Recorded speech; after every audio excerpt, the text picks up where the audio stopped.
and death once and for all.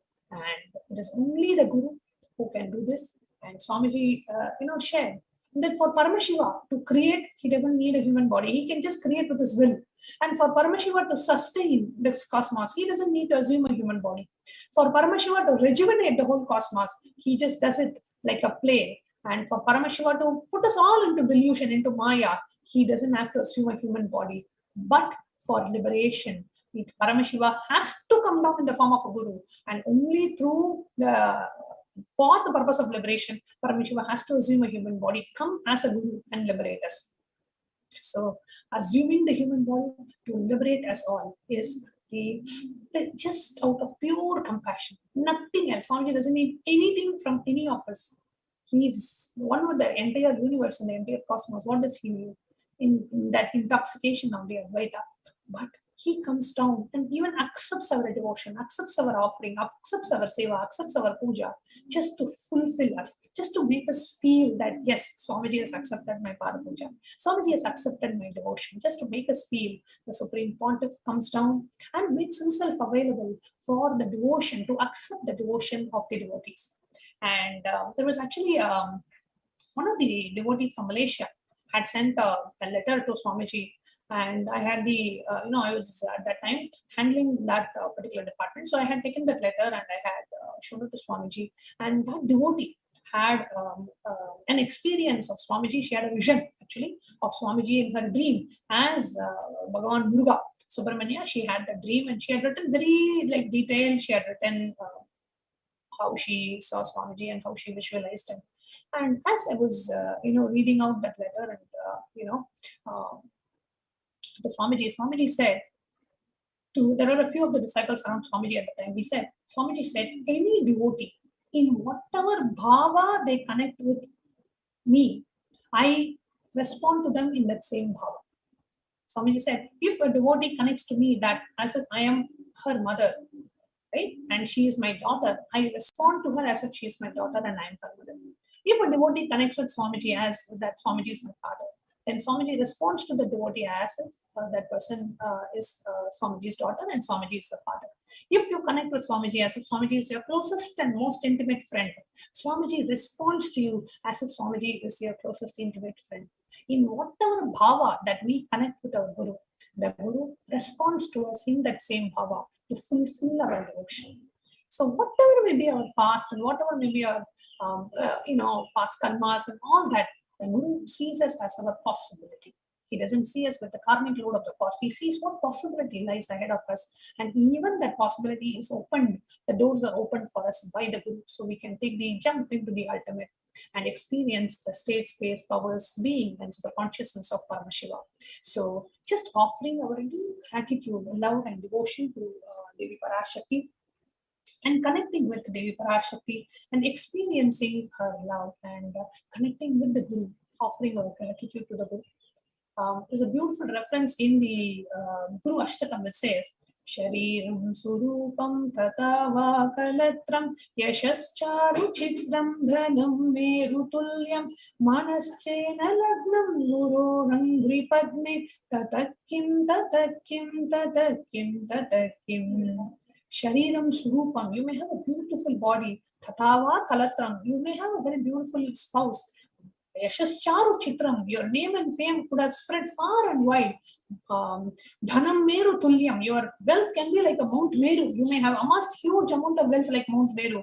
Manaschena Lagnam Guru Rangri Padme, if your mind is not devoted to the lotus feet of the Guru, Tatakim, Tatakim, Tatakim, Tatakim. What then? What then? What then? What is the use of all this if your mind is not fixed on the lotus feet of the Guru?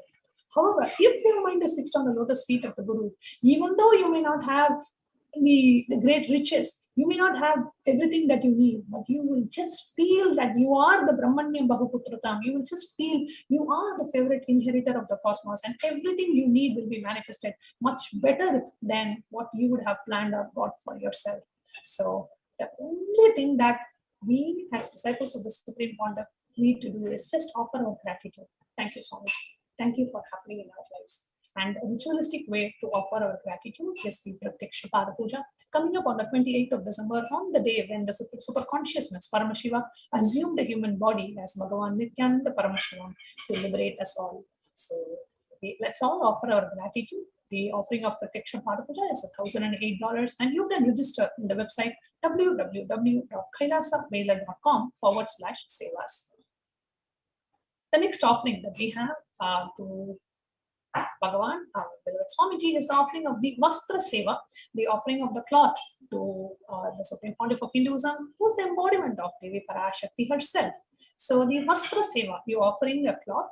The ritual, we actually do the Pratyaksha Pada Puja, and in the Pratyaksha Pada Puja, you get to offer a cloth, which will be offered to the Supreme Pontiff of Hinduism, who is the very embodiment of Devi Parashakti. So offering of the Vastram, the clothes to the Guru, during the Pratyaksha Pada Puja, bestows one with the sweetest path to enlightenment with complete protection. So offering, you experience that feeling connection with the divine, and you experience that as the sweetest path to enlightenment with complete protection. So the next, we have all the list of sevas that we had shared with you today, whatever it may be, whether you are offering an e-hundi or a sankalpa, anything, just connect with Devi, experience her presence, her blessings and her grace in your life. The Sahasranama Swarna Path, the gold coin offering, the Mukta Anguti, the finger ring with a pearl, the Swarna Padma Pushpa, the golden lotus, the Swarna Miti, the golden toe ring, the Swarna Mantika, the golden hairline jewelry, the Pratyaksha Pada Puja, the offering of gratitude at the divine lotus feet of our beloved Swamiji, and the Vastra Seva, the offering of the cloth offering.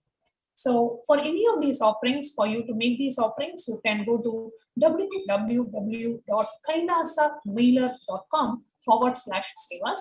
And when you go to this website, please ensure you add the www, because sometimes it doesn't open up if you just put kailasabelgium.com/sevas. So we recommend you use the full URL www.kailasabelgium.com/sevas.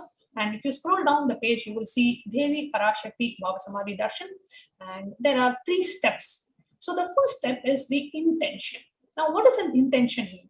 Let us say you want to do the Pratyaksha Pada Puja, you really want to do, but you do not have, you probably do not have the full $1,008 to go ahead and make the payment right away. So in those cases, what you do is you submit an intention, a conscious decision.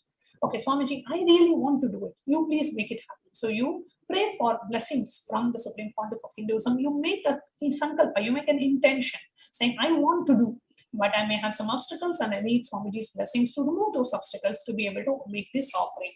So you can go ahead and fill the sankalpa form. Now, if in the step 1, it doesn't have any kind of a payment details, nothing. It just gets you just have to submit your basic details and your message. And what is it that you would like to manifest through this intention. The next step 2 is when you actually have decided, okay, I really want to go ahead and register and I want to finish the registration today itself, right? For whatever seva it may be, but I'm taking an example of Pratyaksha Pada Puja. So you click on the step 2, the link in step 2. Next to the sevas, you will see a drop down button. So any seva that you choose, in the bottom, immediately the price of that particular seva will appear. And there is also a quantity field at the bottom. Now, the quantity field is for you to decide, like if you want to do it for 1 person or 2 people, you can increase the quantity to 1 or 2. Let's say there's times when the husband wants to do and the wife also wants to do Pada Puja separately to Swamiji, so they have done that. So in such cases, or if you're offering a sankalpa, which is $1 per person, you can increase the quantity. If there are 4 people in your family, you can increase the quantity to 4 and offer the sankalpa for 4 people. So you don't. So in just one particular seva, you can do the multiple orders. And if you want to add more, you just click the back button. After you add to the cart, the first item, go back and you can add many more offerings as well. So here we are doing the sankalpa and we are increasing the quantity to 3 and we'll click on add to cart.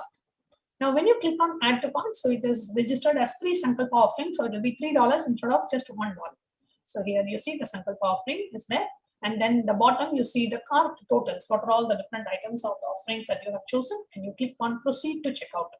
Now, when you click on proceed to checkout, it goes to the last page where you will enter your basic details, your billing information, and you will go ahead and enter your credit card details. And then on the bottom left, you will see that you click on I have read and agree to the website terms of service, terms and conditions. And on the right side, you click on place order. So this place order goes ahead and confirms your offering. Now, after you do this, after you go ahead and confirm your offering, there is one more step you need to do. After you make the payment, you will have to let us know the names of your family members whom you want to be chanted in the Sankalpa. So let's say in the Pada Puja, during the Pada Puja Sankalpa, we pause and we chant the names, and we chant sometimes the names ahead of time. Means these are the people who are the beneficiary of this particular offering, who will receive the benefit. So if you are offering, you can include all your family members' names. So a family member means your spouse, and if you're a male, your parents, if you're a female, your in-laws, and your children. This is considered as one family unit according to the Vedic tradition. So you can enter the names of your family members. Now, here you agree to the basic terms and conditions, enter your basic details, and you will choose which seva that you're offering. Here you will choose Devi Bhava Samadhi Darshan, and within that you can say that you are offering the Pratyaksha Pada Puja. So click on Devi Bhava Samadhi Darshan option, and then you will click next. In the next page, it will ask you, okay, upload the payment transaction details and information about the payment, and it will also ask you to enter the names of your family members whom you want benefited from the Pratyaksha Pada Puja, and also any message that you want to send to the Supreme Pontiff for blessing. So you can include all of that in this form, and only after you fill this form, your registration for the Pratyaksha Pada Puja is considered complete. If you do only step 2 and do not include step 3, means you do not let us know that you have made this payment for Pada Puja and these are the details, it's highly likely that it could be missed. So please ensure you fill this form and the entire cycle is completed. So these are the 3 steps. So you can go to www.kailasamailer.com/sevas and you can make this offering. And with this, we come to the conclusion of this segment. And I would like to make an announcement about a very, very, very special event coming up on the 14th of December, which is a Tuesday. And the 14th of December is being celebrated as the Gita Jayanti, the day when one of the greatest scriptures of Hinduism, Bhagavad Gita, was delivered to the world by the Purnavatara, Bhagavan Shri Krishna, to his dear friend Arjuna.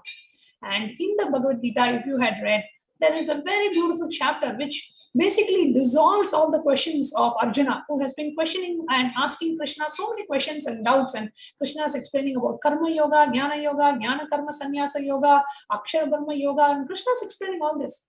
And at one point, the Vibhuti Yoga, and at one point, Krishna just reveals his cosmic form. And in that cosmic form, dissolves all the questions and all the patterns of Arjuna.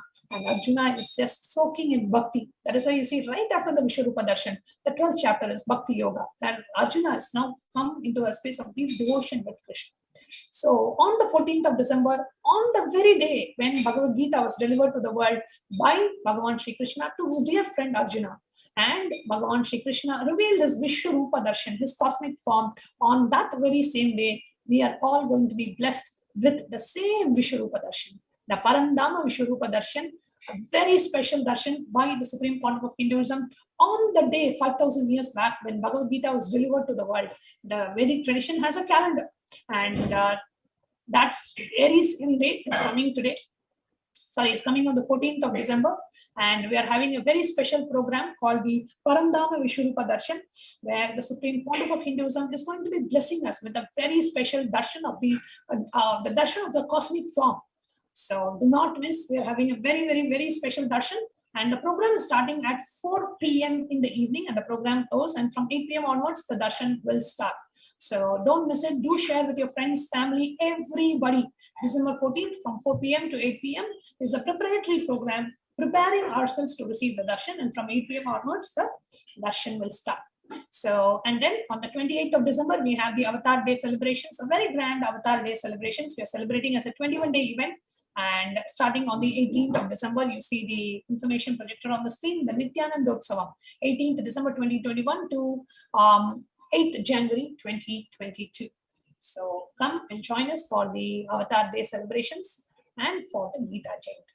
So with that, we come to the conclusion of this segment, we'll be right back with you. And at 2 a.m. today, we have the Kala Bhairava Bhava Samadhi Darshan. So do tune in and receive the grace and blessings of Bhagavan Kala Bhairava at 2 a.m. Indian Standard Time.